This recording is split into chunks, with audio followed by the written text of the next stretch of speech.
I have a passion for vintage and antique haberdashery, and while I showed you my entire collection recently, I wasn't prepared for a local vintage textile fair where one of the sellers had bought the entire stock from a shop that was closed in the 1930s, and I just had to show you the wonderful treasures that I found. In my remote rural area, vintage needle crafts have always flourished, and those from the past have always been collected and preserved. And I had to start with these crazy squirrel buttons.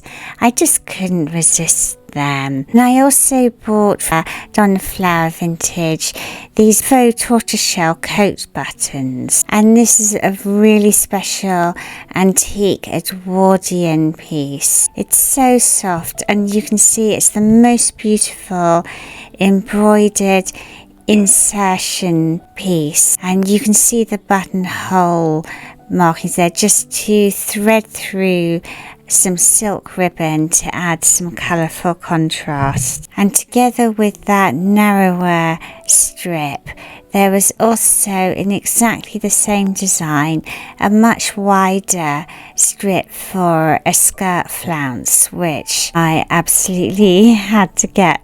And these blue velvet millinery forget-me-nots from that shop that closed in the 30s, and this antique Edwardian, very delicate handmade lace. And this is a fascinating piece. I got this from a different seller.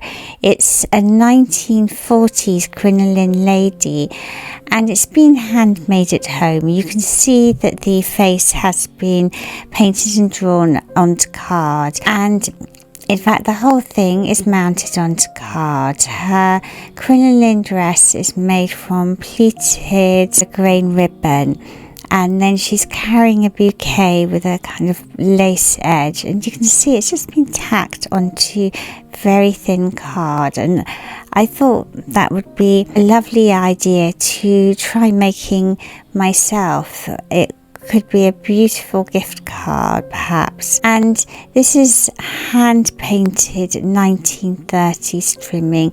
Just see if I show you close up that the bird and flowers have been hand painted on with a kind of embossing paint. And I bought these gold work metallic vintage threads and a metallic glittery trim. It's a Victorian trim, and I bought it because, as you can see here, I'm working on Victorian crazy patchwork, and I love Victorian crazy patchwork. And instead of doing, for example, the seam finish I've done there is feather stitch, another method of crazy patchwork is to use metallic braid like this, and I'm just showing you how perfect that might be for a crazy patchwork piece. And I love that it's not too glittery.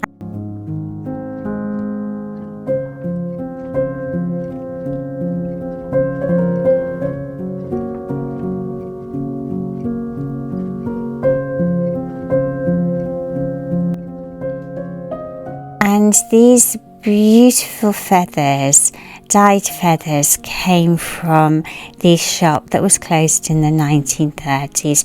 I wouldn't buy coloured feathers now because they're not obtained very kindly, but vintage ones I will buy because I'm not encouraging any kind of trade. And I thought I would use this one actually for, I can see it at the base of a crazy Victorian velvet patchwork bag, and the others perhaps either on some kind of accessories, if not on a hat, on some kind of bag, sort of evening bag. I think the colours are gorgeous.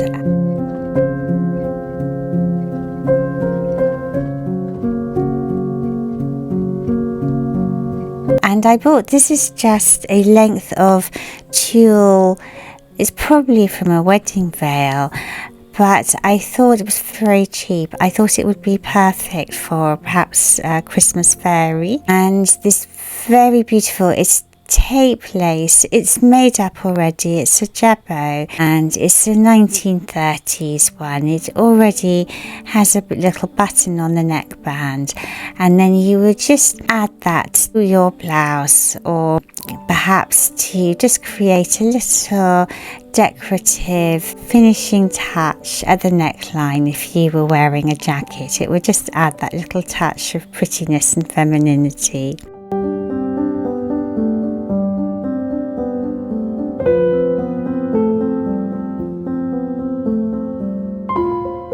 And I can never resist these beautiful, they're 1930s lace bodice fronts. Actually, I think this one might be even earlier, perhaps an Edwardian piece. It's all hand-worked, and they're actually quite inexpensive, these little lace pieces, because people don't wear them very much now. But I think they're beautiful and rather ethereal, really.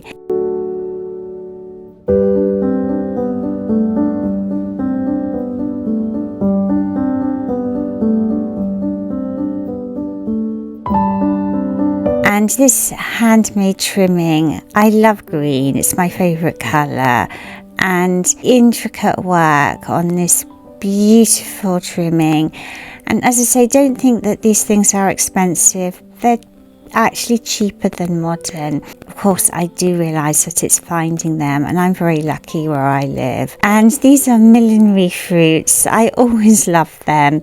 They're from the 1930s, 1940s. They were used to decorate hats, or perhaps to make your own little corsage for a buttonhole.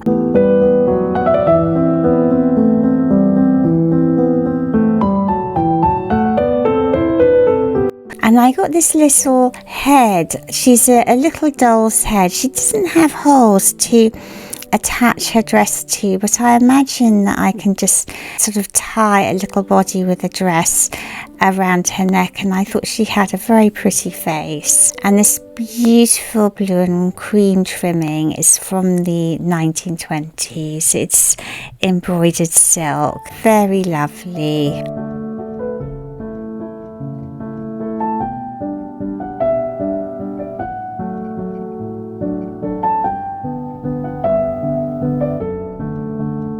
And I also got a beaded tassel, and this is also thinking of crazy patchwork evening bags. You know how tassels would just kind of dangle from the base of the bag, and I thought that was very inexpensive, that little beaded tassel, and I thought it would be perfect.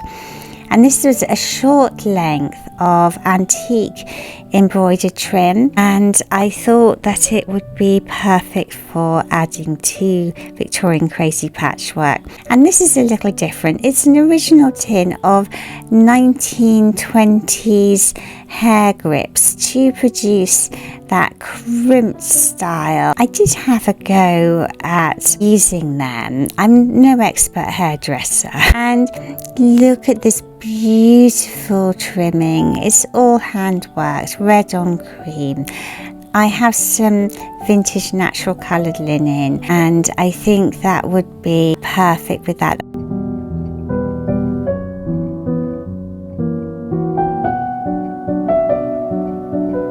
And I also bought these, they're pinking shears, they're vintage pinking shears though, and I just love enamel.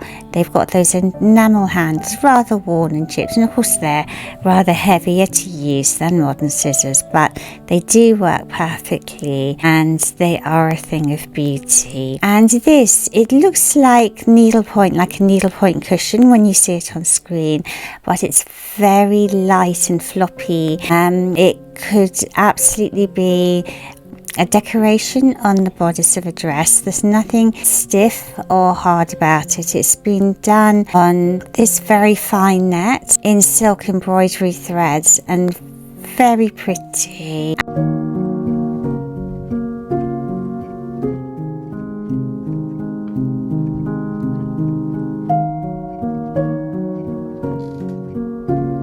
And this is a thing of beauty. I actually didn't know what I'm going to do with this. It's a double-sided tea cozy, very fun, not really very effective as a tea cozy because it is so fine, but the embroidery and the colours were just so beautiful. What I will probably do is frame it. I think it's too fine and beautiful to use on a garment.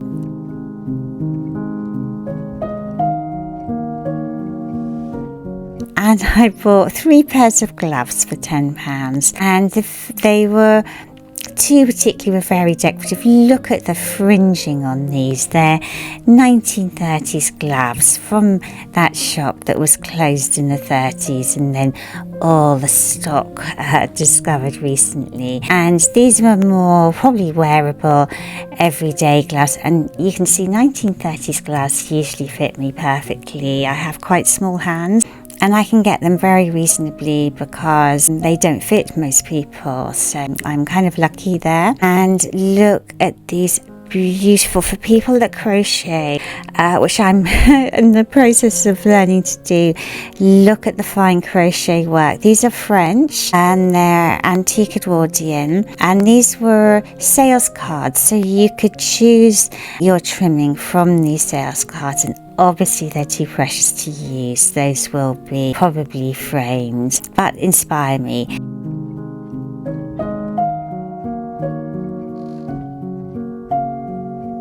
And I got this beautiful little China doll.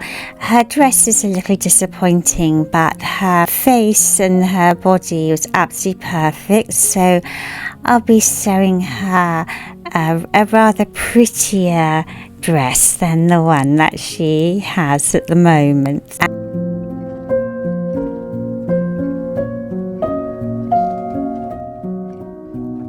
And this was something, it's rather stained, but a thing of beauty. It's Edwardian. It's an Edwardian neck piece, and I'm going to have a go at getting the stains out. But isn't that a fine and very beautiful thing? And it actually cost nearly nothing because of the stains, which I'm quite happy to have a go removing them.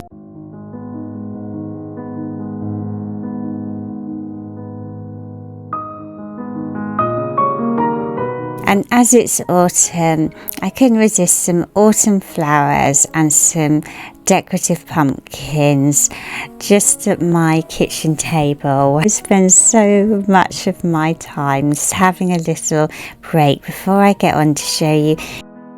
These are bodice pieces. There were only 2 of them, and I'm not even sure whether they were the back or the front, but beautiful handmade lace. So I'll be putting them on a blouse. And these, a pair of net sleeves, very delicate, the softest tulle, so also to be added to a blouse. And dress front in beautiful hand-worked lace. Aren't these just so pretty? And they would just add a light touch.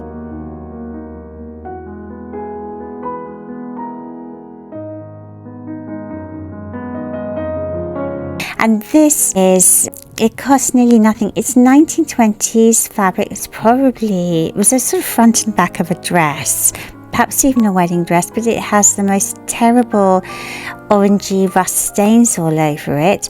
So it needs to be dyed. And this is beautiful antique Edwardian collar. It's just the square back collar, kind of like a sailor's collar, but in that beautiful lace.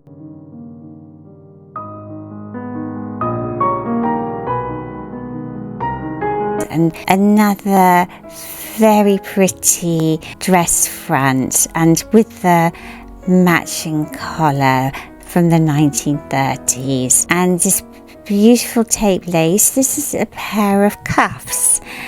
So very easy to add to any blouse or dress, just to add that perfect, really pretty finishing touch, that little pair of cuffs. And these are another pair of cuffs, even fancier, and I'm not sure what I'll add those to yet, but I think they will add a really airy and really pretty touch. Thank you so much for watching another haberdashery video, and time to walk the dogs, and I look forward to seeing you next week.